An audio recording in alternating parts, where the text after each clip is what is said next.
Entonces dije que los árabes eran un gobierno jerárquicamente establecido. Cada uno de ellos. Todos envidiaban a este árbol tremendo que era Nabucodonosor. Nabucodonosor, Dios lo usó como siervo de Dios. Y mire, Jeremías profetizaba y le decía al rey, viene un ay si Israel no se vuelve a Jehová. Y donde el rey decía, dice el Señor que si no te vuelves a Él, tú y el pueblo perecerán y serán esclavos. Y por ahí el rey escuchó que Nabucodonosor le quería hacerle guerra y todos le empezaron a echar la culpa a Jeremías, que él era un aliado de Nabucodonosor. Pasó por todas las peripecias que ustedes ya conocen la historia de Jeremías. Y cuando Nabucodonosor llegó a tomar al rey, y de hecho lo primero que le dijo, ¿quiénes son estos? Estos son mis hijos. Esta es la última vez que lo ve. ¿Qué es lo que hizo Nabucodonosor con el rey de Israel? Le sacó los ojos, se los quemó. Le quemó los ojos. ¿Por qué? Porque ¿qué dijo? ¿Hay profeta en Israel? Sí, hay uno, pero... ¿Y quién es el Jeremías? ¿Qué dijo Jeremías de ti? Que no me iba a quitar la vida. Muy bien, yo creo al Dios a los dioses, dijo, así que sáquenle los ojos. No lo mató. ¿Qué le pasó a Sansón cuando le descubrió lo que Dios le había entregado tan hermoso? Le sacaron los ojos. Cuando le sacan los ojos es perder la vista espiritual. Hay algunos que tenemos ojos y no miramos más allá de la nariz. ¿Entiendes? La palabra de Dios se cumple al pie de la letra. Literalmente, como Dios lo dijo, se cumple. Y estamos en el periodo en que en cualquier momento aparece el Señor. Hay un video, hermana Natalie, que dice el rapto será así. Yo creo que lo veamos, si pudiéramos apagar las luces para que se vea más clarito todavía. Esperemos un poquito, no lo coloque todavía. Quiero que estén atentos. Esto es lo que estamos esperando que suceda en cualquier momento. Ahí nomás, porque si no los hermanos se nos están los niños chicos. Veamos. ¿Qué es lo que estamos esperando nosotros? Esto. Jesus Christ is coming back for his church. The Bible says in Matthew chapter 24 verse 42, watch therefore, for you do not know the hour your Lord is coming. I want you to know, church, that Jesus Christ could come this month, or he might come next week, or he could even come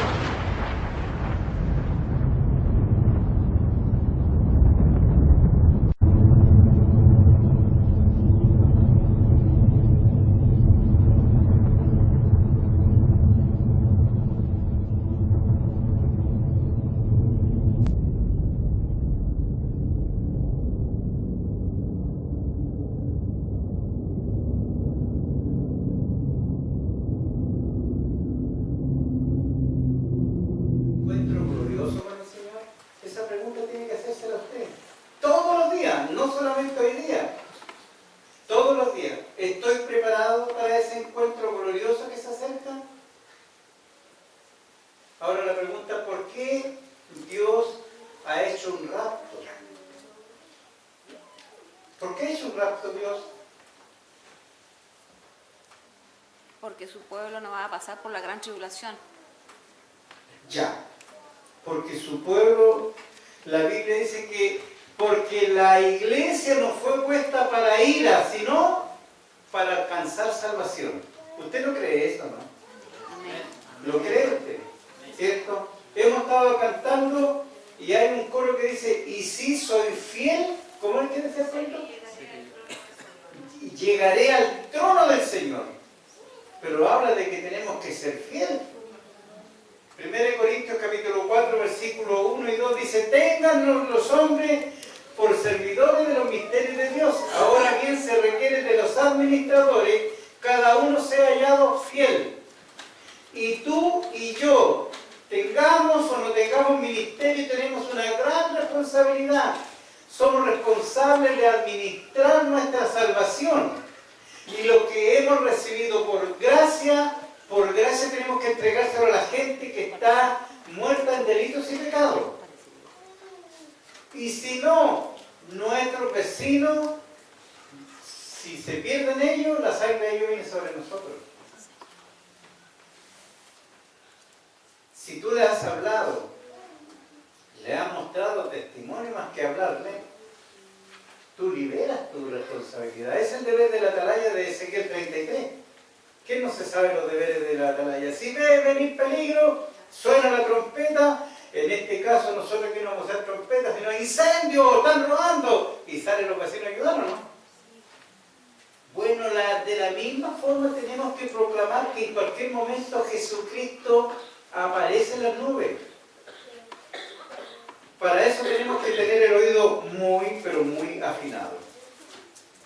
Entonces decía la hermana Jovita que, de acuerdo a lo que dice la Biblia, que la iglesia no está puesta para ira, sino para alcanzar salvación. Quiero que me acompañen a Primera de Tesalonicenses, capítulo 2, por favor.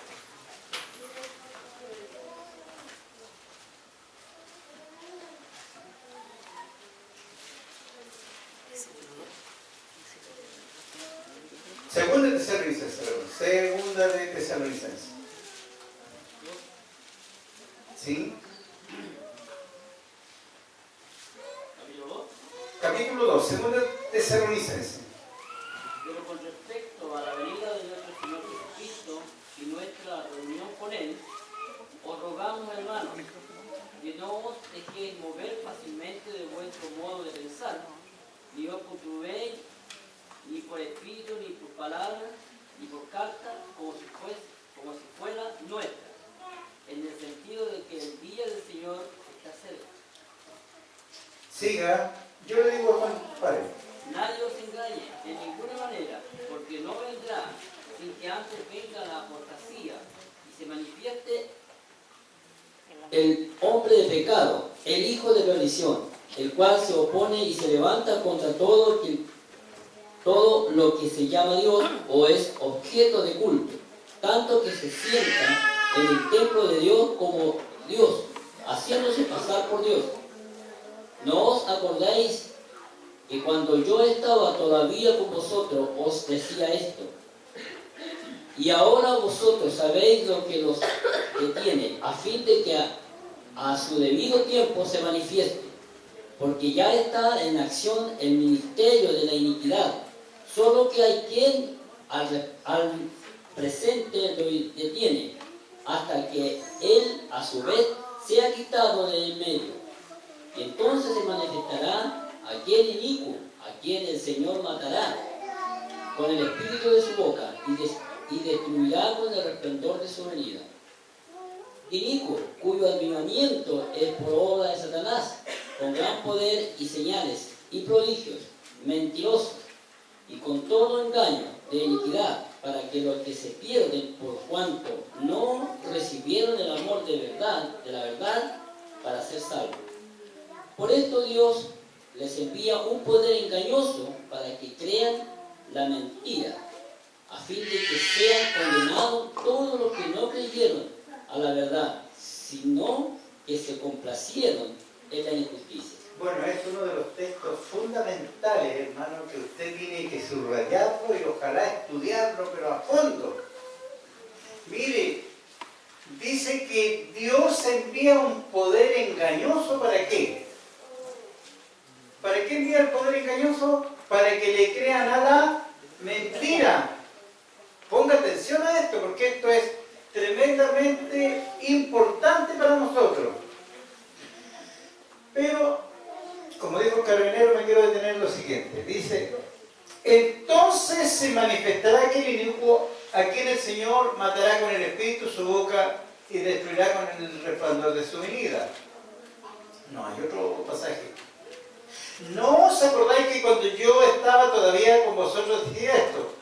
Y ahora vosotros sabéis lo que lo detiene, a fin que su debido tiempo se manifieste.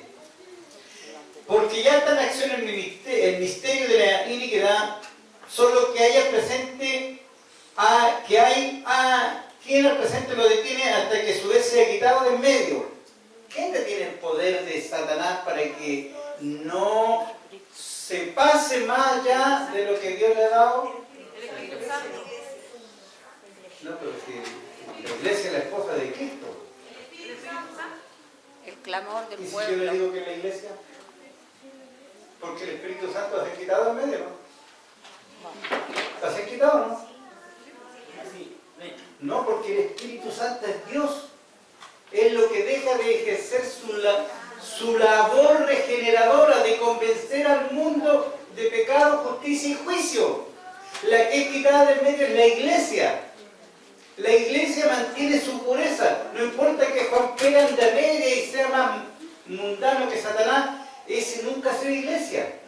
La iglesia es aquella que lava su ropa en la sangre del Cordero. Los que están dependiendo de Jesucristo. Los pobres en espíritu.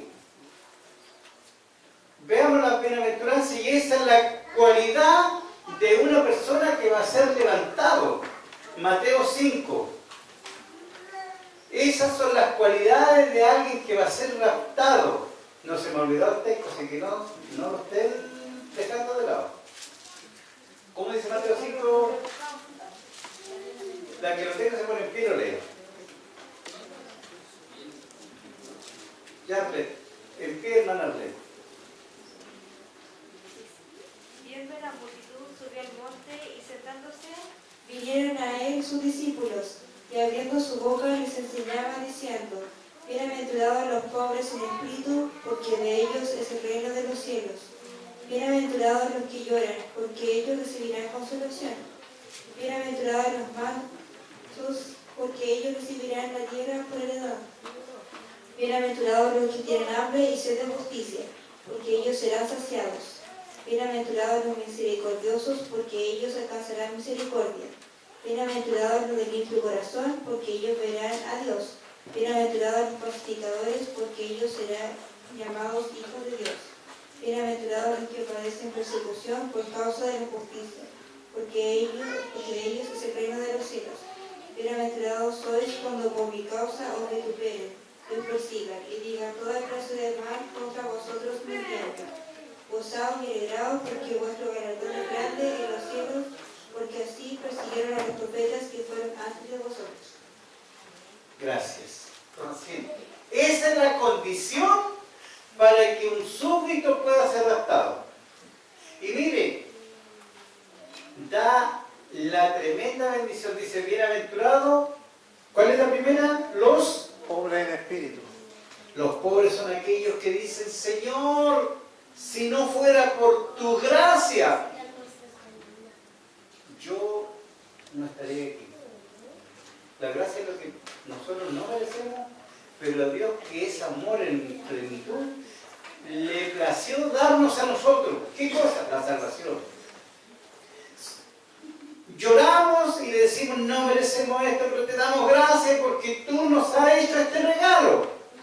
¿Qué regalo? Que Jesucristo viniera a morir en la cruz para que nosotros fuésemos salvos. Segundo, dice, bienaventurado. ¿Quiénes son los otros bienaventurados? Los que lloran. ¿Y por qué lloran ellos? ¿Por qué lloran? Porque ellos recibirán consolación. ¿Usted cree que todas las cosas que nos hace el mundo, que Satanás se levanta como león rugiente para tratar de devorarnos, para tratar de que nuestra fe nos siga creciendo, y muchas veces hay tanta impotencia que lloramos, pero Dios nos mira y dice, bienaventurado. ¿Qué significa la palabra bienaventurado? Dichoso, Feliz. feliz, alegre, contento, porque esta es la preciosa voluntad que nos da Dios para poder ganarnos al mundo. ¿Cuánto antes que nosotros llegáramos a Cristo nos lloraron para que tú y yo pudiéramos conocer al Señor? ¿Cuántos nos sufrieron? ¿A cuántos nos martirizamos con la boca? Porque hay personas que cuando hablan son como los caracoles. cuál es la particularidad del caracol y del chape? Científicamente está comprobado que tiene dientes microscópicos en la lengua. Por eso es que cuando los chapes, los caracoles se ganan en las huertas, matan las plantitas, ¿no? Así hay hermanos que cuando hablan, matan espiritualmente a las personas. De una boca tiene que salir un solo tipo de agua. Con ella servimos, adoramos al Señor y con ella no podemos maldecir a los hermanos. Menos si la persona es del mundo y nos tiene mal y nos saca de quicio. Hay un dicho vulgar que dice que en boca cerrada. La segunda bienaventuranza, bienaventurados los que lloran. ¿Y la tercera cuál es? Ayuda a tu hijo, Señor. Los mansos. Y muchas veces nos colocamos así como estoy yo, ruborizados de ira por poderlo agarrar del cuello y... Porque así somos. Pero con todo eso Dios quiere ser grandes siervos de Dios. Pero tenemos que depender de Él. Si hoy día podemos estar hablando es por la misericordia de Dios. Usted abra su corazón a la palabra. Estas cualidades son las que tienen que ser raptadas. Y Pedro, para variar, 2 Pedro 1, 5 al 8, nos da otras características. No, mire, si yo soy pobre en espíritu, ¿cierto? Estoy aquí y lloro por la causa del Señor, puedo subir este peldaño. ¿Y cuál es la tercera bienaventuranza? El manso. Y si alguien me tocó alguna cosa que tengo yo aquí y me encrespo, no puedo seguir avanzando. Y tengo que comenzar de nuevo. Eso es lo hermoso del Evangelio, que nos da oportunidades. Por eso que las pruebas y las dificultades son para que abramos nuestro corazón a la palabra y podamos entender. ¿Cuánta paciencia no ha tenido Dios conmigo? 40 años para que pueda entender esto que estoy hablando ahora. ¿Y usted cuántos años lleva caminando en el Señor? ¿30, 40, 50 años? Si no ha entendido el mensaje de Dios, de lo que hemos estado hablando hasta el día de hoy, tiene que comenzar a preocuparse.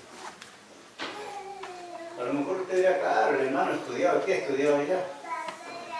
De nada vale si no lo aplicamos a la vida. Oramos, Señor, dame sabiduría y ciencia. La sabiduría es para que cuando alguien habla de la palabra, usted sabe dónde está hablando y lo busca. Y la ciencia creo que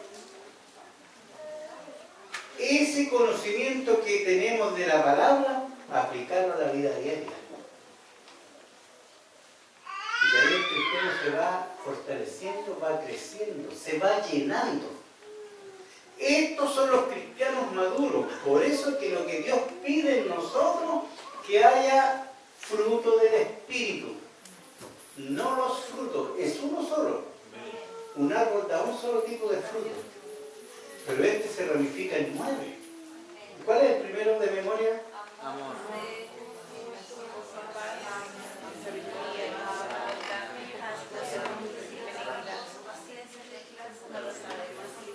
¿Se da cuenta? Nosotros creemos que igual que las matemáticas, el orden de los factores no altera el producto. Aquí sí lo altera. Aquí sí lo altera, pues. Sí, pues si nosotros somos, muchas veces decimos, ¿cómo es cuando decimos que somos tripartito, espíritu? No, somos cuerpo, alma y espíritu. Y no es así.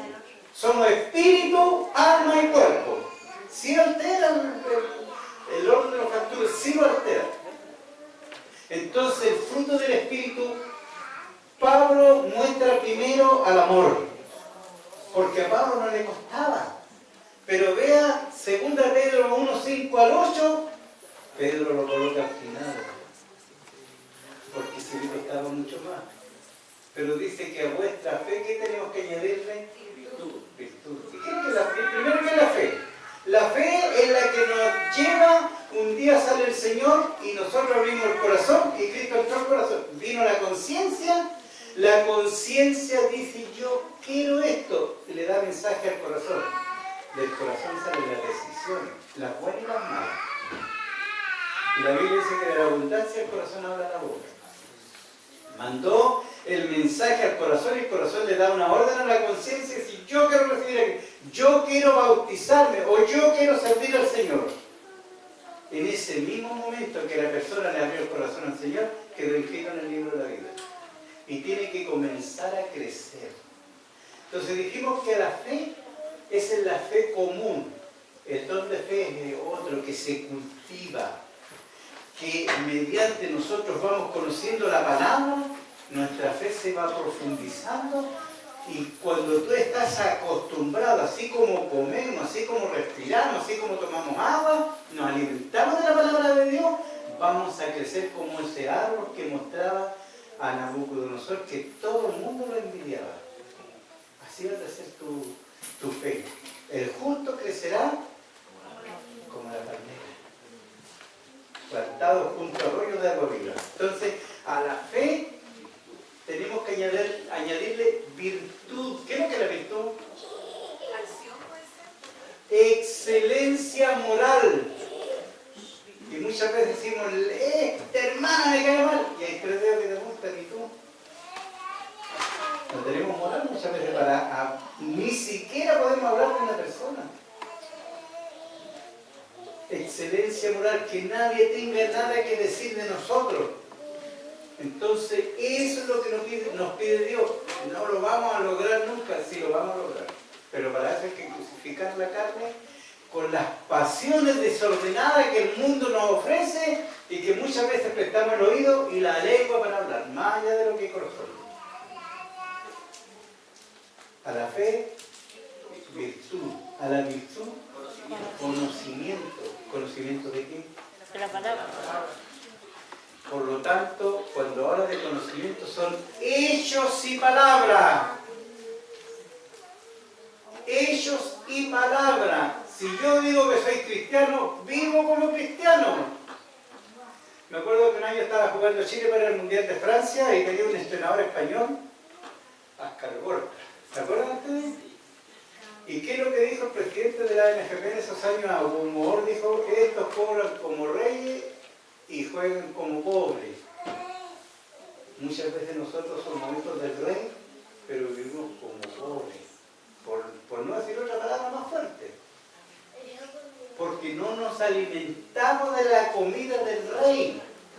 ¿Qué hizo Daniel? ¿Se alimentó de la comida del rey de Babilonia? No, le dijo, nosotros no vamos a comer esa comida, porque esa comida primero era sacrificada al dios Bel el dragón. Por eso le pusieron, ¿cómo le pusieron a Daniel? Belsasar. Belsasar. Sadrach, Mesach y Abednego, dioses de los babilonios. Y ellos dijeron, no le dijo, nosotros vamos a comer de nuestra comida, después tú nos pruebas. ¿Y quién nos dio más espíritu y sabiduría del rey? En los hebreos. Tú y yo somos fieles representantes de Cristo. Hechos y palabras. Dijimos a la fe, virtud, a la virtud, conocimiento, al conocimiento, Dominio propio. escuche bien, dominio propio, no demonio propio. ¿Me entiende? Dominio propio. ¿Qué significa eso? Que cuando estamos por cortarle el cuello a alguien, nosotros escuchamos la voz de Dios y nos aplacamos. ¿Cuántas veces cuenta hasta 3? Contamos hasta 3 y ya estamos que rompimos ya el pacto con el Señor. Pero para eso tenemos que experimentar en las pruebas, en la lucha, las dificultades. Romanos 8 y 18 de memoria, yo sé que se lo sabemos todos, ¿cierto? Tengo por cierto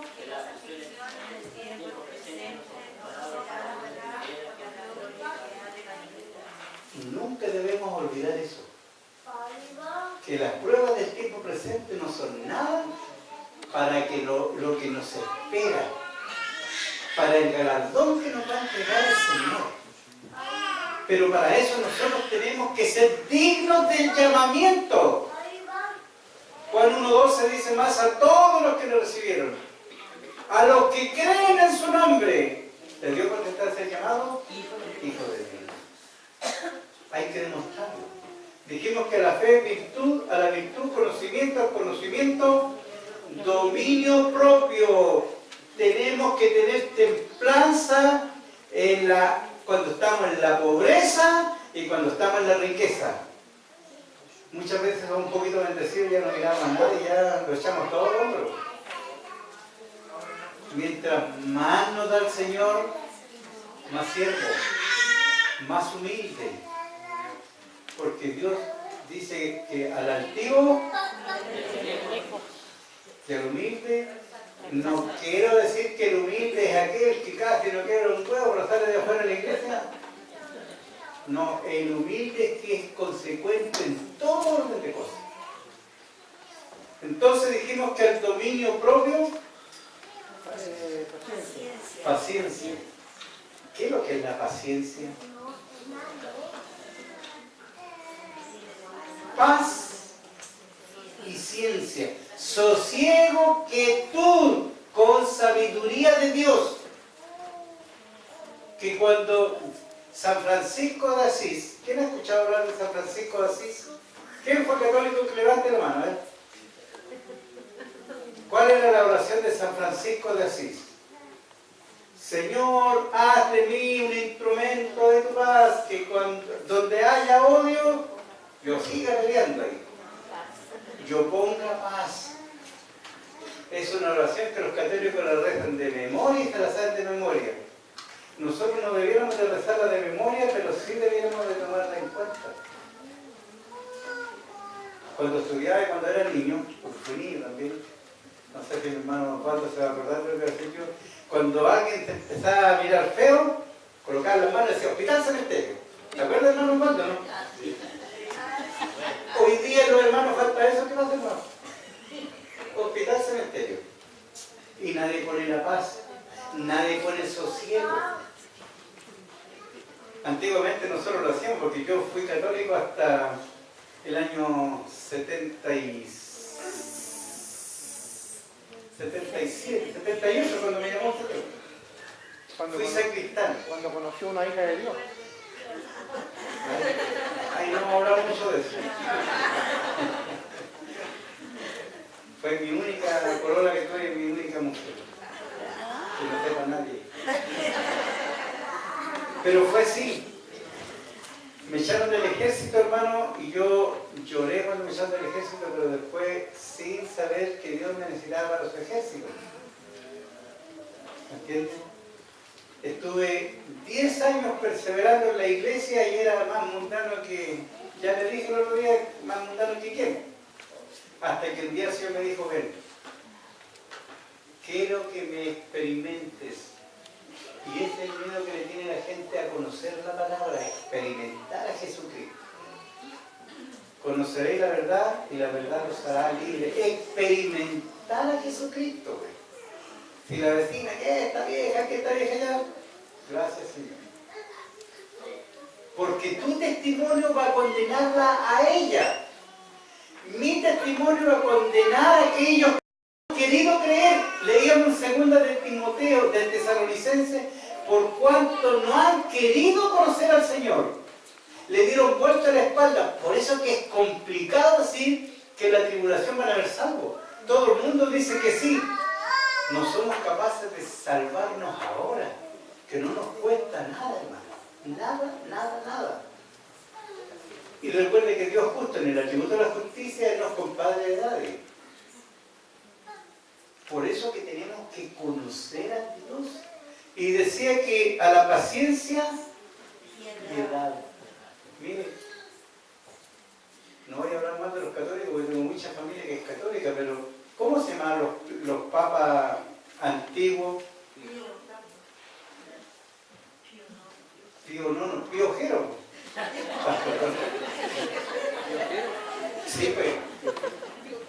Pío porque eran piadosos, de piedad, y eran tan piadosos que sabían hacer la guerra de las cruzadas, que el Papa que abdicó, el Papa Benedicto, pidió perdón por las cruzadas porque los papas habían armando a matar a los herejes que eran los cristianos. ¿Me entiendes? Y hoy día nosotros muchas veces casi nos comimos a los hermanos y se nos olvida que son parte del cuerpo de Cristo. Había una alabanza que cantábamos antiguamente cuando estábamos ahí en Barnet, decía: en la imagen de Jesús está mi hermano. Trataré de no venderlo, traicionarlo, pues es templo del Espíritu de Dios. Y se nos olvida eso, que así como ella, usted es templo del Espíritu de Dios, yo también soy templo del Espíritu de Dios. Y si ardemos y nos consumimos de envidia, no piense que nos va a arrebatar el Señor. Porque Él no se equivoca. Esas son las cualidades de los que se van a raptar. Dice el Salmo: Señor, ¿quién habitará en tu santuario? Y ya el pastor nos lo repitió varias veces, así que ahora no lo voy a preguntar a él. ¿A quién va a habitar en el santuario? El que se lavó las manos. No es las manos. Las manos hablan, los ojos hablan, el cuerpo habla. El cuerpo toma cosas que no debe tomar. El limpio de manos, Mateo 5:8, puro de corazón. Hoy día porque una hermana le pegó una sonrisa, Quede conmigo. claro. Entonces tenemos que tener pureza de corazón y de mente. Por supuesto, porque eso es lo que viene a buscar Jesucristo, pues, hermano. Y eso es lo que hoy día cuesta encontrar. Pero Dios nos está dando la oportunidad. Así que alégrese, gócese. Jeremías 17, uno va a decir, ahí me voy a buscar ese texto mientras yo sigo hablando, porque hay una palabra de Dios grande. Estas palabras usted tiene que escribirla con cincel de hierro, dice Jeremías. Ya, ¿verdad?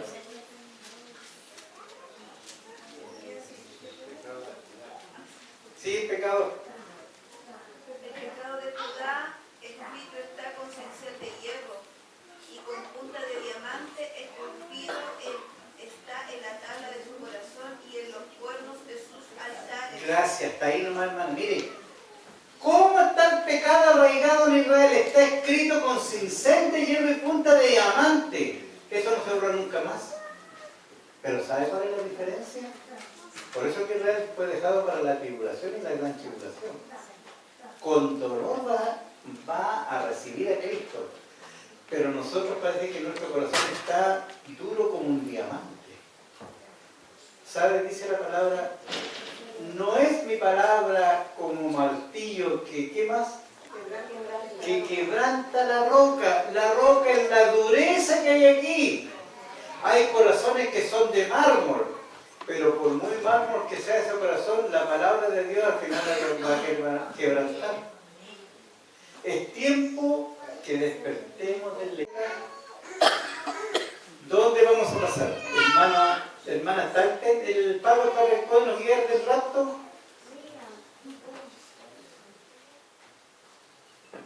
¿Alguna pregunta? Aprovechen. Mientras yo voy a dar algunas pruebas de que la iglesia no pasa por la tribulación. Hay corrientes teológicas que sí dicen que van a pasar. Escuchen lo que voy a decir. El que pase o no pase la iglesia no guarda relación con la salvación. No sé si quedó claro eso. Si usted dice que la iglesia va a pasar después de la gran tribulación y viene Cristo antes, si usted lleva una vida encauzada con Cristo, usted se va antes. ¿Entiende? Si usted dice que la iglesia se va en medio de la tribulación y se va después de la gran tribulación, si es una vida consecuente, se va con el Señor. O sea, no guarda relación el que venga antes de la tribulación, en medio de la tribulación o después de la tribulación, no guarda relación con la salvación. Que les quede claro eso. Porque algunos dicen, tú sos trinitario, tú sos de los que hablan de rapto, el rapto es una mentira del diablo. Si está en la Biblia, es de Dios. Y sea todo hombre mentiroso, más sea Dios veraz. Muy bien. ¿Está, hermano? Hermano Pedro, Sí, pregúntelo a tu hermano, por favor. la iglesia no pasa por la gran tribulación, eso es lo que nosotros afirmamos de acuerdo a la palabra. Pero a través de la historia han habido tantos masacres cristianos. De hecho, en el primer siglo hubo una persecución, pero los cristianos quemados, devorados por las fieras. Esa gente a lo mejor pensó que esa era la gran tribulación para ellos y los que están siendo perseguidos hoy día en algunos países y son muertos, a lo mejor ellos son principios de tribulaciones para el pueblo cristiano. De acuerdo a lo que usted está diciendo, hace poquito, no creo que 15 días o tal vez menos de un mes, sí, dice que mataron 15.000 nigerianos cristianos porque estaban sirviendo al Señor. Ahora, esos son principios de dolor. Son principios de dolores. Porque Satanás está tan airado y sabe que le queda tan poco tiempo que es de la única manera que pueda disminuir la fe de la gente para que aporte a Jesucristo. Pasa lo mismo que de lo que usted estaba hablando en los periodos de Timoteo, ¿cierto? La gente pescaban a los cristianos y los envolvían en pieles o los untaban con grasa de animales y los prendían y era la luz que tenían en el circo romano. ¿Para qué? Para que la fe de la gente decayera y dijeran, yo dejo esto y me voy de lado. Miles y millones aceptaban a Jesucristo. Entonces cuando querían exterminar, más crecía la iglesia. Porque a mayor persecución, mayor santidad. Y si no, recuerden lo que pasó con el terremoto que hubo en Chile aquí, desde Copiapó al sur. Cómo la gente se pegaba en el pecho y se tiraba al suelo y decirles, Diosito, ahora sí creo, terminó el terremoto y se acabó la fe. Esas son fe de cristal. ¿Usted conoce la enfermedad de cristal? Que hay un hermano, el hijo del hermano Rivero, que tiene hueso de cristal. Ese niño camina un poquito y se quiebra. Así es la fe de algunos hermanos que usted lo mira, no lo saludó y se quebrantó. ¿Entiende? Fe de cristal. Dios quiere que nuestra fe sea basada en la roca que es Cristo Jesús.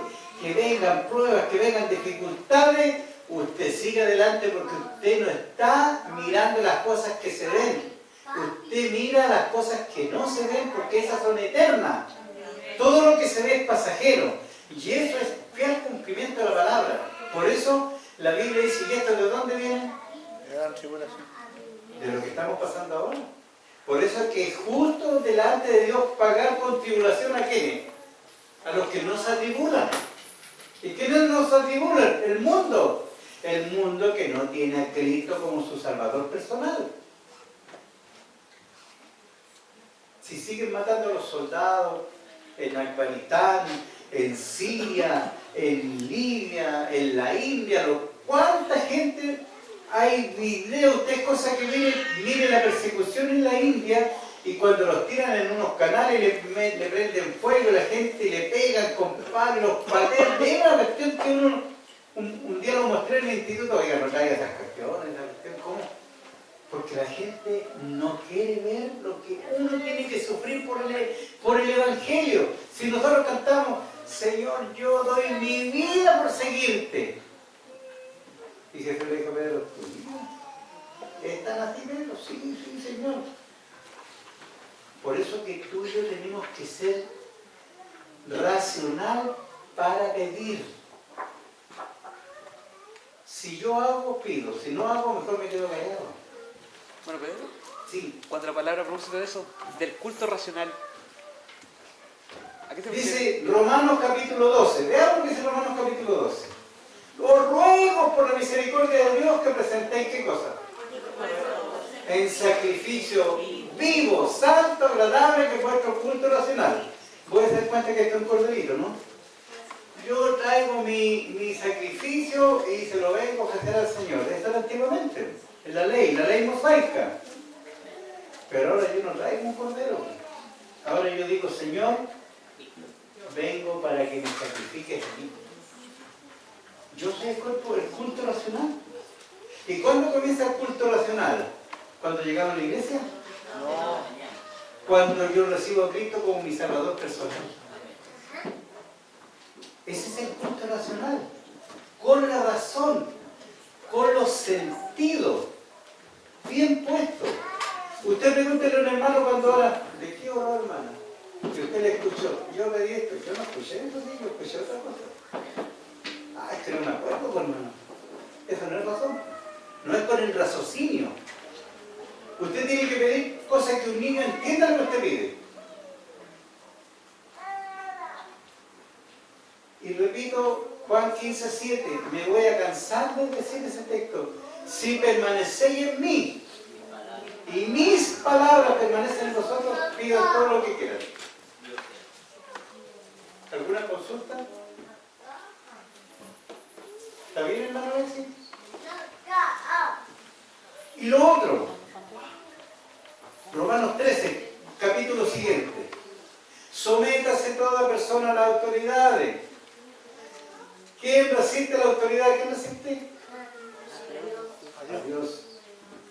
No, el pastor es carnal, el pastor aquí encontramos mil defectos al pastor. Nosotros no tenemos ningún defecto. Y no es porque sea mi cuñado y porque yo esté en la iglesia aquí. En todo lugar digo lo mismo. En todo lugar. Yo no miro, cuando estoy en la iglesia, no miro la parte familiar, ni en el instituto cuando la hermana María estaba en clase. ¿Quién estudió con ella de los de aquí? La hermana Jerónimo también, ¿cierto? Nunca les dije sí, aunque estuviera mala. Porque uno tiene que ser consecuente en todo orden de cosas. Entonces, cuando hay que corregir a los niños o alguien le corrige a su hijo, usted le debería dar vergüenza y quedarse calladita. Y no, a nadie me corrige a mi hijo. Así, venga para acá, hijo. El hijo hace lo que quiera después porque no sabe que la mamá lo va a defender, haga lo que haga. En la fe, en el crecimiento es lo mismo. Habla nomás, Señor, de este hermano Carlos. Es así. Tenemos que ser disciplinados. Pablo dijo que para todas las cosas, él se abstenía de muchas cosas, porque Pablo fue un deportista de élite. Y en la obra del Señor fue de élite. Fue el que le colocó el sentido y colocó las doctrinas para que la iglesia pudiera dirigirse, y hoy día la iglesia funciona ordenadamente porque tiene las doctrinas que son las que le colocan la forma de dirigirse al Señor. Por ejemplo, como habló el pastor Canales, habló de las famosas doctrinas pilares de la iglesia, que son 3: justificación, santificación y glorificación. Cuando uno las conoce a cabalidad, usted, si es músico, va a componer de acuerdo a la Biblia. Si usted va a hablar, la hermana perdió la salvación. Nunca va a ser eso. La hermana está lejos del Señor y no demuestra que es una sierva de Dios. Eso va a decir. Y no vamos a decir, el curadito se fue al infierno. Porque le quitamos lugar a Dios. El único que salva, el único que condena es Jesucristo. Jesucristo. Acuérdense que había uno que estaba en la cruz con él y dijo, hoy estarás conmigo. Yo conocí que ese era malo y aquí ese está en el infierno. ¿Escuchó cuando le dijo Jesucristo, acuérdate de mí? Hay personas que en el último momento le piden perdón a Dios y Dios los perdona. Nosotros no perdonamos. Ahí está la diferencia. Muy bien. ¿Cómo serán los cuerpos transformados? Era la otra pregunta. Muy buena pregunta. Los cuerpos transformados van a ser con cuerpo de gloria. ¿Qué significa un cuerpo de gloria? Tenemos que pasar por una transformación, que en griego es metamorfosis. Y la metamorfosis es lo mismo que una mariposa. Cuando usted la ve, hermosa, pero antes de ser mariposa, ¿qué es lo que es? Una larva envuelta primero una larva y después sube y se forma un capullo. Después que ese capullo sale de ahí, salió de ese capullo y pasan, no sé si son 6 o 8 horas que queda ahí, ¿cierto? Para salir y vivir 24 horas. Porque no viven más las mariposas. Así es la transformación que nosotros debemos de tener. Por eso que el cuerpo va a la tierra. ¿Dónde va el alma? Al tercer cielo. Al tercer cielo o paraíso. ¿Y por qué el paraíso? Porque Jesús lo dijo. Hoy estarás conmigo en el paraíso. En el paraíso. Ahí va. También puede ser el seno de Abraham. O seno de Abraham, que le llaman los hebreos y todos los orientales. Los orientales le llaman seno de Abraham, porque no tienen a Cristo, pero los mesiánicos, ellos dicen, voy al tercer cielo o voy al paraíso. ¿El paraíso es el huerto de Edén? No. Muy bien, no es el huerto de Edén. Porque las personas resucitan con este cuerpo de gloria, que es lo único que nos puede habilitar para estar a la presencia de Dios. Un cuerpo transformado. ¿Qué otra pregunta, pastor? ¿Está bien? ¿Está claro? ¿Alguien tiene duda? Mire, le voy a leer un texto. Por favor. Mateo 13, 43 dice, Mateo 13, 43 dice, se me perdió. Entonces los justos resplandecerán como el sol en el reino de su Padre. El que tiene oído para oír, oiga. O sea que resplandecerá. ¿Qué significa el que tiene para oír, oiga? Hablen, aunque sea una herejía por último. No, ¿verdad? El que quiere escuchar, guárdelo. El entendido, decían, resplandecerá como el sol en el reino de su Padre. Y cuando Moisés tuvo tiempo con el Señor, tuvo 40 días. Y después cuando volvió, ¿qué tuvo que hacer? Y era un hombre humano igual que nosotros. Cúbrete el rostro porque si no vamos a morir. Y cuando Jesucristo apareció con Moisés y Elías, ese es el cuerpo de gloria, ¿no? ¿Qué dijo Pedrito, que era más espiritual que todo? Dijo, Señor, haga una enramada, una para ti, una para Moisés y otra para Elías, para que nadie pelee. ¿Entiendes? No? Nosotros siempre a la idolatría. Por eso que Dios tuvo que hacer desaparecer el cuerpo de Moisés, porque la gente lo buscó y al final, como no lo encontraron, nos aburrieron y no lo encontraron. Porque a la hora que aparece, todavía tiene los huesos de Moisés por ahí guardados. Y si no ve al manto de Turín que anda trayendo, que es más falso que... Pero todavía está. Entonces, un cuerpo de gloria es que nuestra naturaleza humana ya va a ser transformada de tal manera que nosotros vamos a poder cruzar por las paredes. Nada físico se mantiene en un cuerpo de gloria. Y la prueba está en Jesucristo cuando aparece en medio de los discípulos. Pasa a vosotros. Hermana. El micrófono, por favor. Si puede emplear el término alma, porque nosotros siempre normalmente tendemos a decir nuestra alma. Pero de repente no está bien claro qué es el alma, por qué es tan importante, qué se acentúa en el alma, por qué nuestra alma retorna a Dios. ¿Por qué nadie más preguntó acerca de esto? ¿Todos saben lo que es el alma, no? ¿Qué es lo que es el alma? Sabemos lo básico que es el asiento de las emociones, que ahí está el dolor, la alegría, La tristeza. la tristeza. Ahí está el asiento de las emociones.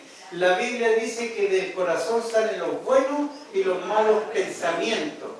El corazón es el centro del ser humano, es el motor que le da vida al cuerpo. Ahí está el alma. Y dijimos que nosotros éramos espíritu, alma y cuerpo.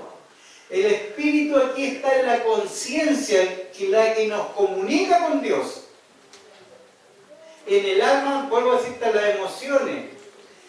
Hay una guerra periódica en nosotros. Una guerra que se desata y esta guerra es cósmica y viene aquí. Lo que usted alimente más, eso va a salir victorioso. Por eso que es necesario leer el Salmo 23, pero hacer lo propio.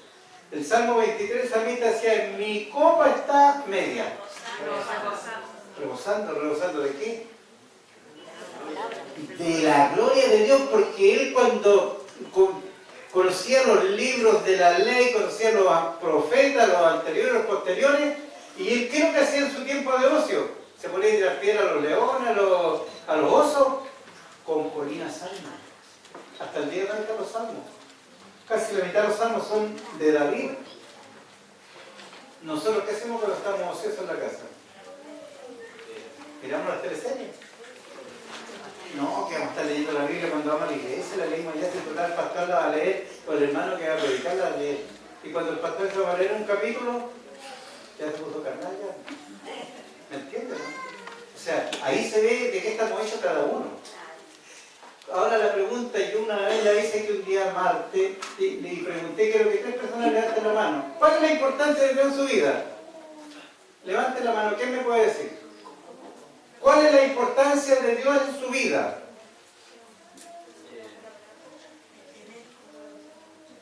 No puede ser una afirmación. Yo quiero una respuesta racional. Estamos hablando de la razón. Mire, la importancia de Dios en mi vida se refleja en la importancia que yo le doy a la palabra. Escuche, anótelo, por favor, anótelo. ¿Cuál es la importancia de Dios en mi vida? La importancia de Dios en mi vida es la importancia que yo le doy a la palabra. ¿Y por qué es tan importante la palabra? Porque ahí lo conocen. ¿Ya? ¿Y por qué más, hermana Ivy? ¿Por qué tanta importancia la palabra? En el principio creó Dios los cielos y la tierra. Ya. Juan 1:1. ¿Cómo dice Juan 1:1? En el principio era el verbo. El verbo. El verbo era con Dios y el verbo era Dios. ¿Ya? Por Él. Fueron hechos. Y fue hecho por la palabra. ¿Quién es la palabra entonces? Es Cristo. Es Dios. Por eso que es la importancia que tú le das a la palabra, ese es el tamaño del Dios al cual servimos. Es el omnipotente, omnisciente. Y ahí vamos a crecer. Vamos a estar plantados junto a arroyos de agua viva. Entonces, hermana, ¿cuál es su nombre? Yesenia. Yesenia. ¿Cuál es el mensaje ahí? Entonces, en el alma están las emociones, los sentimientos. El alma es la que es transformada. El alma es eterna, hermana. ¿Es eterna el alma o no? ¿Y el cuerpo? El cuerpo va al polvo porque del polvo fue tomado. Para que el alma sea eterna, hermana, escuche bien, y tiene a Cristo, porque hay alma eterna para salvación y para condenación. ¿Está claro eso, cierto? Ahora, para que esa alma pueda ser eterno y pueda tener la figura nuestra, porque va a tener la figura nuestra, no la figura natural, la figura que Dios nos va a dar, que va a ser similar a la que tenemos. Si cuando Jesucristo resucitó y después, estando en el barco pescando los apóstoles, y apareció Jesús caminando, ¿qué hizo Pedro? ¡Un fantasma! Y otro dijo, no, si es Jesucristo, es el Señor. Señor, hazme que yo camine sobre... Ven, pues, Pedro dice. Y caminó sobre las aguas. ¿Quién más ha caminado sobre las aguas? Jesús también. Yo caminé en la agua. Usted se va a reír. Me estaba ahogando en el año 1975 en Pisagua. Estábamos jugando bien adentro en el mar con unas pelotas y con marea roja más encima. Y se me ocurre salir afuera y me agarró una ola y me pegó contra una roca y me llevó para adentro y no sé cómo salir corriendo por encima del agua. Y los cabros me fueron a buscar porque salí caí muerto. Y estuve hospitalizado y todo. ¿Cómo salí? No sé. Bueno, uno después dice, bueno, el Señor me tenía... Sí. Cuando tú estás señalado, nadie te va a quitar del medio. Satanás lo único que va a querer es que tú te mueras. Y después está el accidente que tuvimos en la carretera cuando venía de mi trabajo. Y aquí estoy. Nadie se va en la víspera. Nadie. Nadie se puede quitar la vida porque la vida quita de Dios, porque es Jesucristo. Él es el único que la da y la quita. Y Dios no la quita porque no es asesino. Dice que nuestros cabellos están contados. Él sabe en qué momento nos vamos a tener que ir de aquí. Por eso que antes de irnos tenemos que cumplir el objetivo para lo cual nos puso el Señor. Y si yo le pregunto a los hermanos, ¿tú por qué vienes a la iglesia? ¿Qué función te tiene el Señor? No tengo idea. No, yo vengo porque yo necesito aprender. ¿Por qué estudia usted? No, porque yo quiero conocer a Dios. Mentira. Mentira. Si cuando yo en el instituto, siempre dije, yo quiero ser como este caballero, miraba allí y Ávila, porque lo hallaba que sabía harto, ¿no? Pero yo quería enseñar. De un principio dije, yo quiero enseñar. Y de hecho me soñaba enseñándole a la gente así, y la gente, oh, qué hermoso, decía la gente. Bueno, hoy día estoy enseñando porque pude ver que Dios sí responde las peticiones del corazón. ¿Usted lo cree eso? Entonces, para eso uno tiene que decidirse. Tú tienes que preguntarle, ¿para qué sirvo, Señor? Hay gente que le encanta servir a los demás, hacer las cosas en la iglesia. Hay otro que le gusta ir a visitar a los enfermos en los hospitales. Otro le encanta estar en las cárceles. Yo creo que la única vez que voy al hospital va a ser cuando esté enfermo o cuando tenga que morir, ¿no? Porque no me gusta. No me gusta ir a ver a los enfermos tampoco porque soy el primero que me pongo a llorar. ¿Me entiendes? Y hay no, sí, de verdad. Y hay personas que sí le encanta estar allá, pero son débiles en otras cosas. Por eso es que la Biblia y Pablo hace ¿cómo es la palabra cuando hace la figura del cuerpo con la iglesia? La analogía. La analogía, gracias pastor. La analogía del cuerpo. Imagínense que la cabeza la cabeza es, por eso es la que nos guía. Y que este pie quiera más irse para adelante y el otro quiera ir para atrás. ¿Qué pasaría con nuestro cuerpo? No avanzaría. No avanza. Sería un fenómeno. ¿Y cómo la iglesia funciona cada uno? ¿Cómo es la palabra cuando uno camina por... un cuerpo fenómeno porque cada uno hace lo que bien le parece. No estamos sometidos primero a Dios, segundo a la autoridad. Comencemos a encuadrarnos en lo mínimo. En eso tenemos que encuadrar nuestra vida, someternos obedeciendo a las autoridades. El padre es una autoridad en la casa, no la madre, la cabeza visible del padre. ¿Está de acuerdo con eso, no? Amén. Hermano Pedro, una consulta. Sí. Por ejemplo, dentro de una congregación que predica, pues, muchos que predican. De nuevo, porque no lo escuché. En medio de una congregación, ya que estamos acá, por ejemplo, muchos que predican. Y hay muchos, o hay algunos a lo mejor que les cuesta más predicar. Porque, como decía usted recién, no todos pueden ser maestros, no todos pueden ser predicadores, ¿cierto? Ya, ahora, el que no puede predicar es útil en otra área. Por supuesto. Esa persona no debería sentirse mal, ¿cierto? No. Ya. Es más, yo no soy buen predicador. Yo lo reconozco que para predicar no soy bueno. Yo prefiero que predique otro. ¿Usted cree que yo me corto la pega cuando dice, no, hermano Pedro, que predique? No, a mí me diga, enseña hermano Pedro. Ahí sí que me voy a poner tiempo, porque es mi campo. Digo esto, hermano, porque conversaba con el hermano y dice, a mí me cuesta aprender, me cuesta memorizar textos, me paro adelante, me dan nervios, ¿ya? Entonces yo digo, no te preocupes, ¿ya?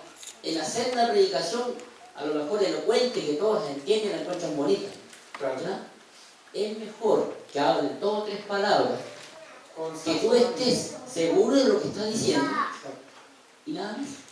Entonces, por eso digo, no todos tienen la facultad de parte de Dios de poder ser buen predicador o qué sé yo. Pero hay personas que están en la iglesia y que pueden dar mucho más y se prefieren quedar ahí en eso nomás. Esas personas tienen que seguir creciendo y creciendo su predicación. Usted tiene que medirla con respecto a los demás, no para decir, pues yo sé que soy capo. No. Y cuando alguien dice, estuvo buena tu predicación, en ambos países. Así tiene que ser el cristiano, en ambos países. No como aquel evangelista que decía, ¿cuántas nacionalmente? 5, 15 yo. Anótelo, 15. Termina la campaña y no se convierte ni él. ¿Por qué? Porque ya entró con soberbia. En lo que yo sé y lo que yo voy a hacer. No, aquí no es así la cosa. Es lo que Cristo quiere hablar a la iglesia. Por eso que el que tiene oído para oír, oiga lo que el Espíritu está hablando en este tiempo. Y son tiempos peligrosos. Se han amontonado líderes, maestros, pastores, evangelistas, profetas y apóstoles o misioneros, conforme a sus concupiscencias. Y la concupiscencia es el apetito desmedido a los bienes materiales. ¿Se da cuenta, no? No morar de la lascivia, porque esos son más enamorados que el gallo quiquirique. Y de eso hay muchos líderes, y cuando hablo de líderes hablo de ministros, ni hablar para abajo. Eso es así, porque son las señales del último tiempo. Procuremos que eso no sea en nosotros. También hay hermanos que sí tienen la capacidad para desarrollar una predicación, pero están tan cómodos que nadie los molesta a él, ni él quiere molestar a nadie, que no predican. Y no están ni ahí con predicar. Cuando Dios le pida cuenta, ahí va a ser el problema. Y repito, hay hombres que dicen, yo tengo el ministerio pastor y Dios nunca lo ha llamado. Jamás lo ha llamado. Y siempre la iglesia no va a crecer. Va a ser siempre mediocre. En cualquier ministerio que usted lo coloque no va a dar resultados. Porque a lo mejor Dios lo tiene para que sea un servidor. Un servidor que es el cargo más honorable que existe en la Biblia. ¿Sabía usted eso, no? Porque Jesucristo fue el primer diácono. Estuvo dispuesto a bajar. Y haya pues este sentir que hubo un Cristo Jesús que siendo en forma de Dios no escatimó en ser igual A Dios sino que se despojó. y la palabra despojar no es quitarse, es que los atributos no actúen en él. Él nunca dejó de ser Dios, nunca. Pero cuando le decían, el que meta la mano al plato conmigo, la Nueva Jerusalén es el Edén. El Edén. El Edén, cuando el hombre pecó y vino el diluvio, Dios levantó el Edén. Porque las cosas de Dios no perecen, son para siempre, son inmutables. Y vi descender la Nueva Jerusalén ataviado como una novia. Y si no, quiere decir que el diluvio se llevó al huerto. Sí, pues. Y pregúntale a cualquier estudioso de la Biblia, ¿quién es la Nueva Jerusalén? ¿Dónde quedó el diluvio para el huerto de Edén para el diluvio? Lo levantó Dios. No se terminó porque lo de Dios permanece para siempre. Pues. Permanece para siempre. ¿Lo había escuchado alguna vez o no? Esa es una verdad de Dios, una verdad absoluta. Entonces, para que podamos heredar la gloria de Dios, tenemos que tener un cuerpo de gloria. Ahora, ¿qué significa la gloria a Dios? Buena pregunta, ¿no? La gloria a Dios guarda relación con todo lo creado. ¿Qué le parece? La gloria a Dios guarda relación con todo lo creado. Padre, la gloria que tú me diste, se la he dado a ellos. Solo se ha perdido ¿qué? porque por su libre albedrío siguió ese camino. Tuyos son y yo los he guardado. Nos sigue guardando, nos sigue defendiendo, porque Él está cumpliendo la labor como profeta, como vocero, que es la que se predica en todo el mundo, como sacerdote. Él es el que intercede, el que une vía entre el mundo y Dios. Y nosotros somos real sacerdocio, somos los voceros, los que unimos al mundo perdido en delito y pecado con Dios. Y por último, como rey en el milenio.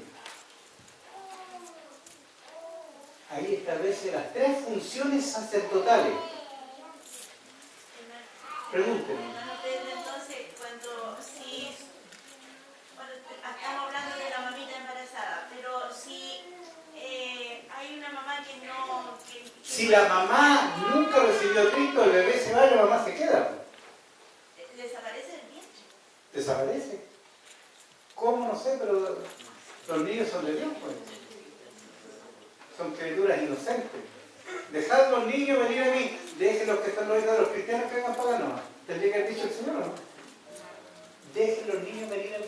Y no se les diga. Después Jesús dice, el que no es como un niño, no puede heredar el reino de los cielos.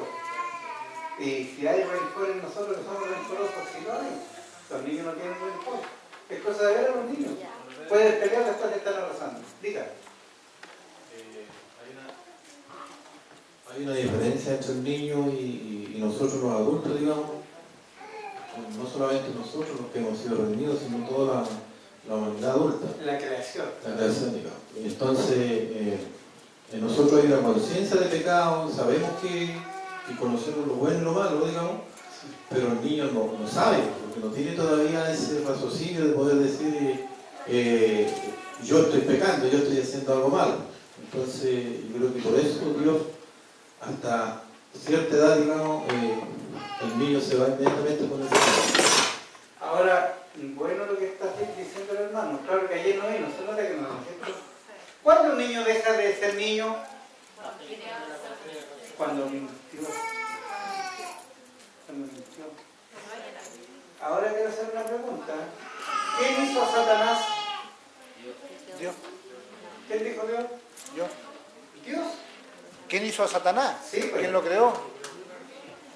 ¿Quién hizo a Satanás? No estoy diciendo que lo creó. ¿Quién hizo a Satanás? La mentira. Él se hizo solo. Él se hizo solo. Dios creó un querubín protector, que era la máxima expresión angelical. Veamos lo que dice Ezequiel 28, 14. Isaías 14, 12. Pero vamos a Ezequiel primero. ¿Dónde vivió este querubín protector? ¿Te acuerdas, hermano Leslie? En el huerto de Edén estuviste. Veamos así. 28, 14. Un querubín grande protector, yo que te puse en el santo monte de Dios, ayer Espera un poquito. Tú, querubín grande, de nuevo. Ahí está. Ahí está.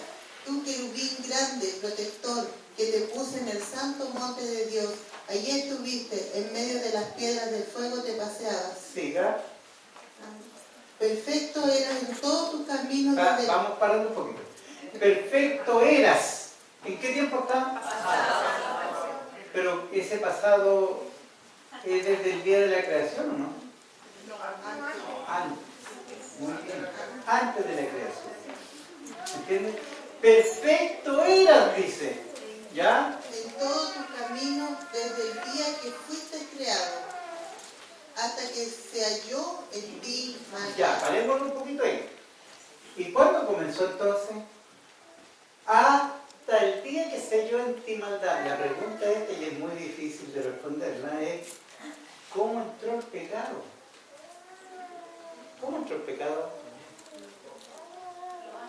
La soberbia, el orgullo, el creerse el cuento. Por eso que es importante, sobre todo los músicos, cuando aprenden bien a tocar un instrumento, ya esta iglesia es muy chica para ellos. No, si de verdad, hermano, se lo digo yo. Si Dios no me hizo chocar contra el cemento, yo quizás como agradecido de soberbia y orgulloso. Por eso que cada vez reconozco que la misericordia de Dios me ha alcanzado. Si no, no podía hacer lo que soy. Era tan testarudo. Si la mula de Balán habló, imagínense una mula, ¿no? Yo tengo que hablar una mula porque nadie era capaz de reconocer la voz de Dios. Entonces Dios me tuvo que quebrantar a mí. ¿Y qué parte me quebrantó? La boca y la nariz. Para entender el mensaje, hermano, para entender un mensaje, para zambullirme en las aguas. Entonces, hasta que se halló la maldad entró por la forma que Dios lo creó. Sigamos para que nos dé la respuesta. A causa de la multitud de tus contrataciones, fuiste lleno de iniquidad. ¿Qué es lo que son las contrataciones? ¿Quién sabe algo de eso? ¿Sabemos? ¿Verdad?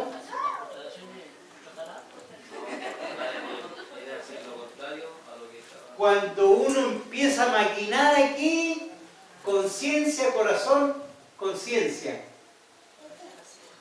¿Cómo entra el pecado en la persona? ¿Qué es lo que estaba haciendo David cuando Israel estaba en el palacio? La vista. De la vista va a la conciencia y de la conciencia vayan a buscar a esta mujer que se está viendo y que venga por acá. Llega la acción.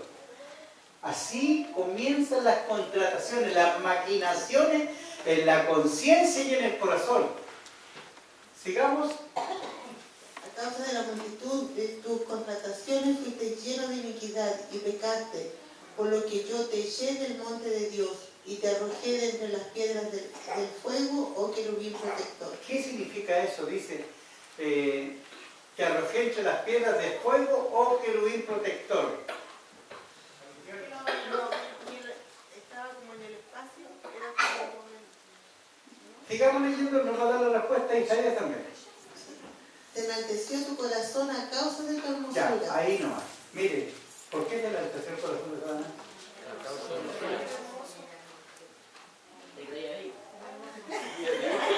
El alucino bello. Dice, se enalteció tu corazón a causa de tu hermosura.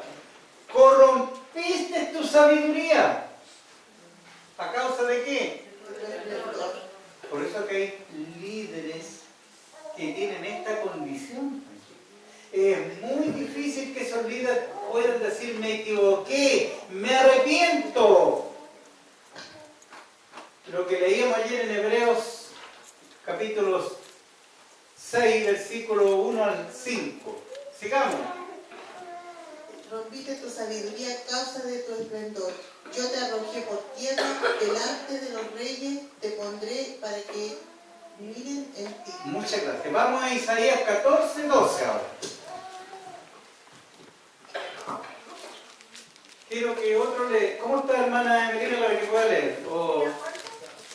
Isaías 14, 12. Pasen el micrófono. ¿Puede leer?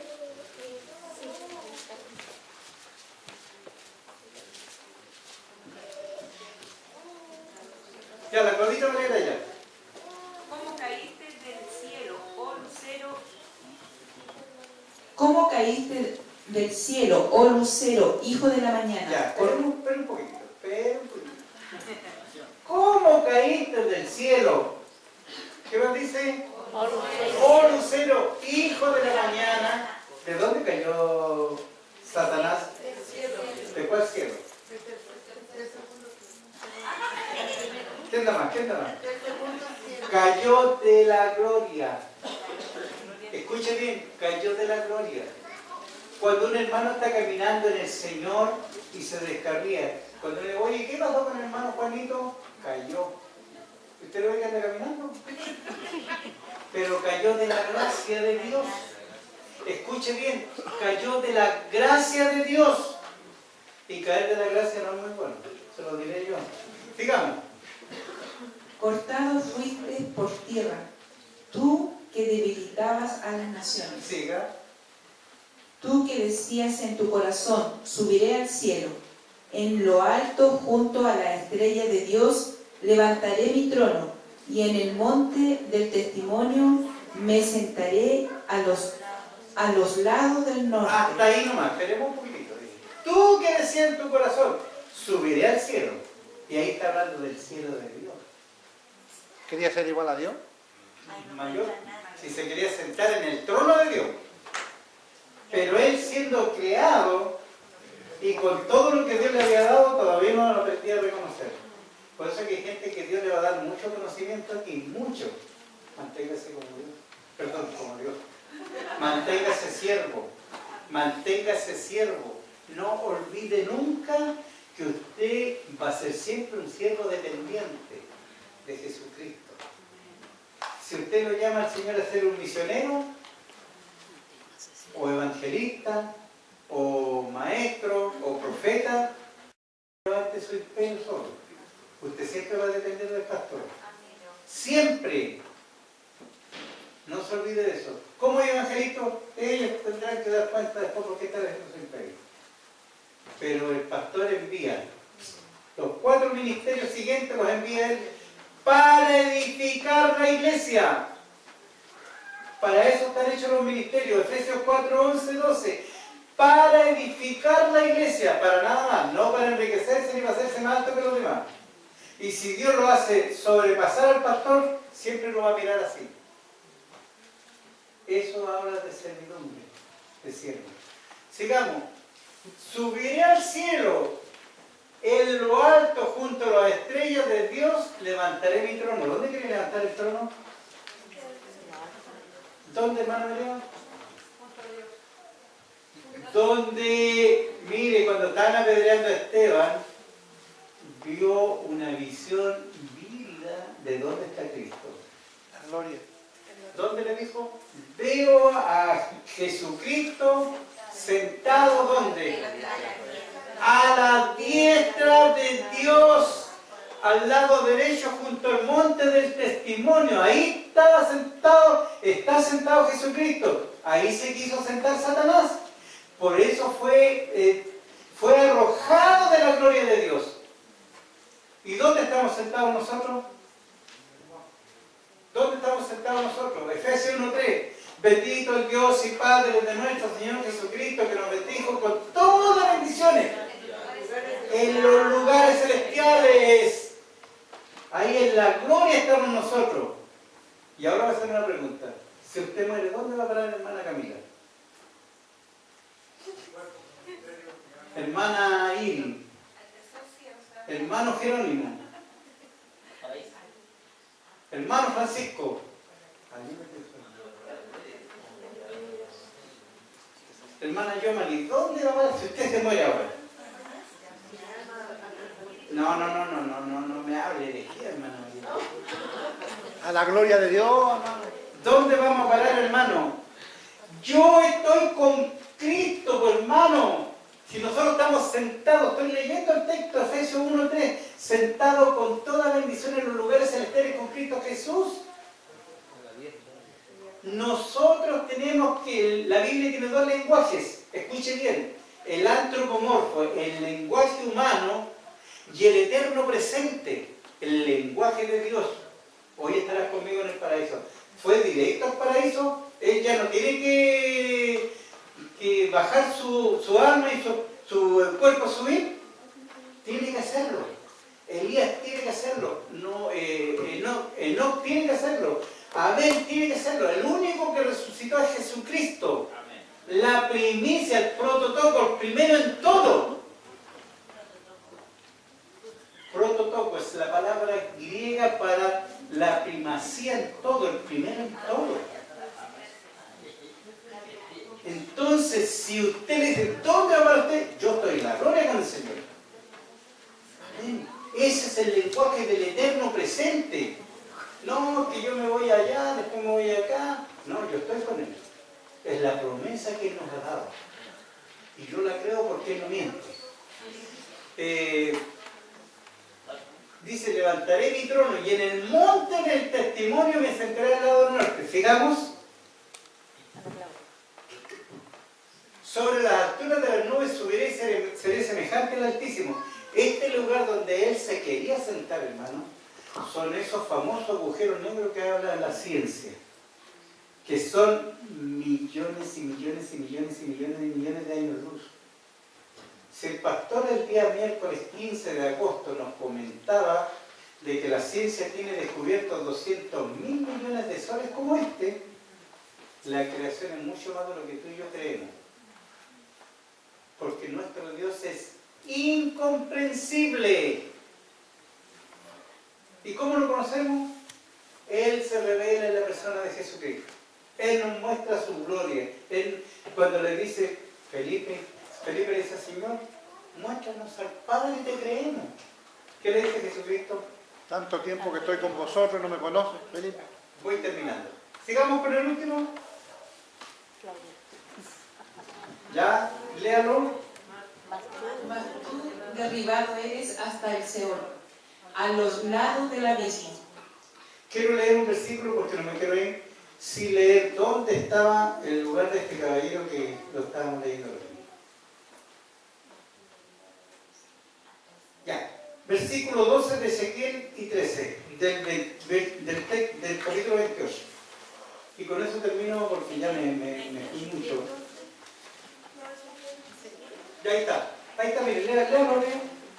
Hijo de hombre, levanta, echa sobre los reyes de Tiro y dile, así ha dicho Jehová, el Señor, tú eras el sello de la perfección, lleno de sabiduría y acabado de hermosura. Ya, volvamos atrás un poquito.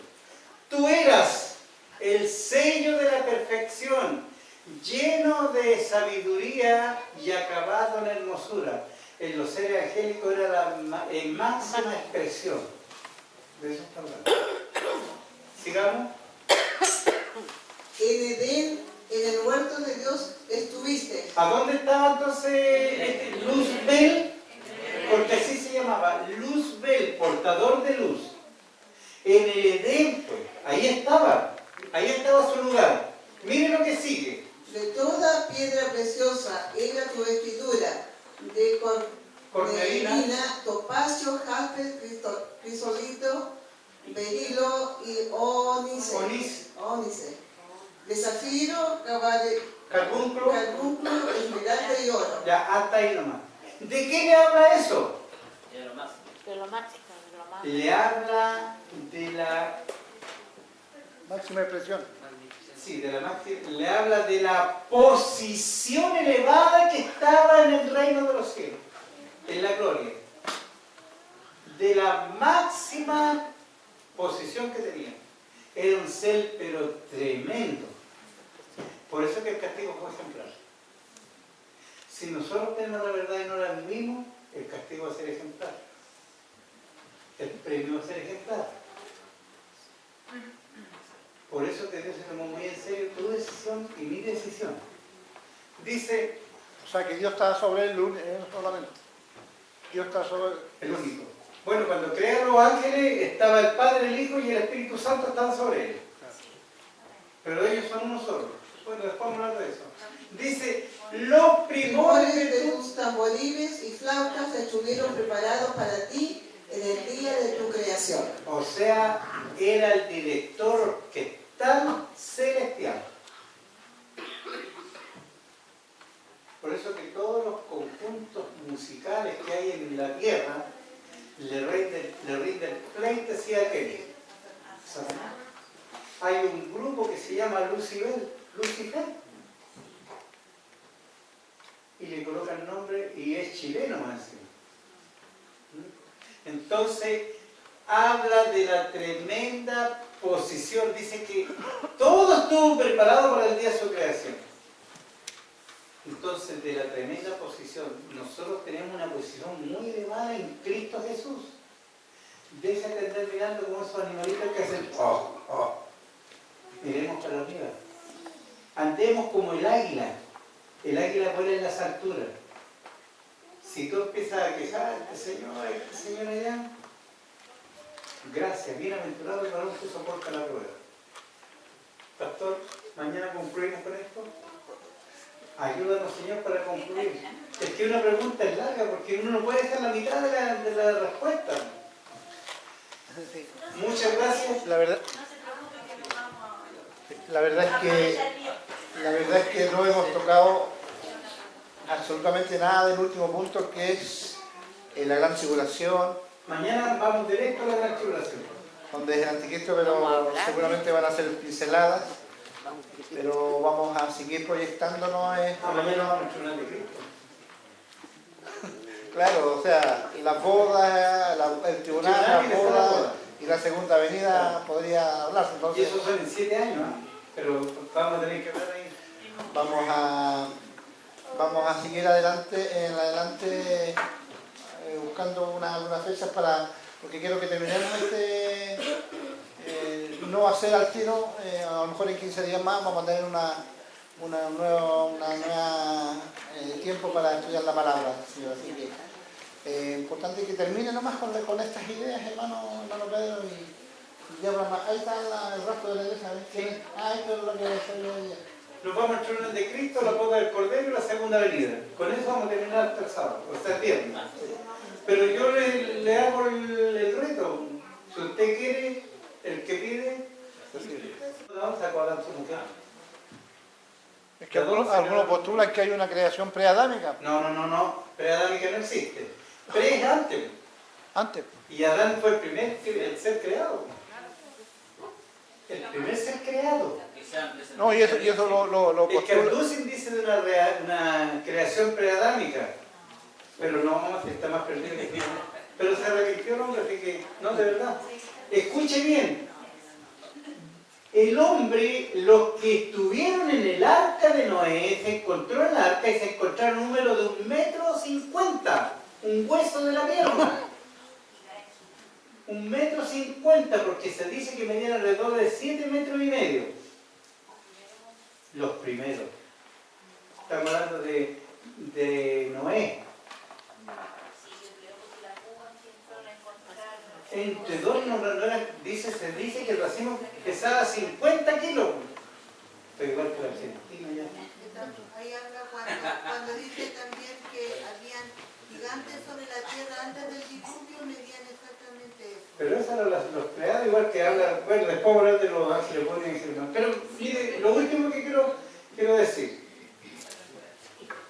Dios tuvo que parar todas las cosas y dejarla hasta la edad que hoy día tenemos. ¿Moisés de qué edad murió? Muy bien, 120 años. El 120 es múltiplo de 12. ¿Me entienden? Y así fue decreciendo hasta llegar a la edad de los 70 años que habla la Biblia en el libro de los Salmos, 80 con más fuerza y 90 ya los que son... Terminando, hermana, espérenme un poquito, por favor.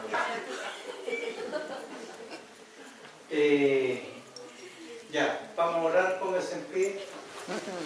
Acuérdense dónde quedamos para terminar mañana, por favor. Y lo que pasa es que el tiempo pasa volando aquí. Cuando estamos en el trabajo parece que no va a terminar nunca el día. Traiga preguntas, hermana, pregunte si tiene alguna duda, hermana Melina, igual hermana Arlet. Pregunte, no tenga miedo en decir una herejía, porque para eso estamos, para aclarar las cosas. Y si no lo sabemos, nos dedicamos a estudiar para dar la respuesta. Señor Jesús, te damos muchas gracias. Hemos terminado el tema del rapto y algunos puntos, Señor, que hemos aclarado.